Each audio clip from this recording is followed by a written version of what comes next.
ไม่มีอะไรอร่อยไปกว่าพายสักชิ้นแล้วจะมีเวลาไหนที่เหมาะกับการทำเลี้ยงเพื่อนๆมากไปกว่าช่วงดูบอล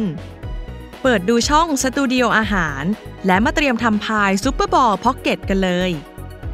พายรสละมุนนี้อัดแน่นไปด้วยรสธรรมชาติจากพริกชิลีไก่หั่นต้นหอมและฮาลาพิโญทำให้เมนูนี้เป็นของว่างระหว่างดูบอลที่ยอดเยี่ยมสุดๆไปเริ่มกันเลย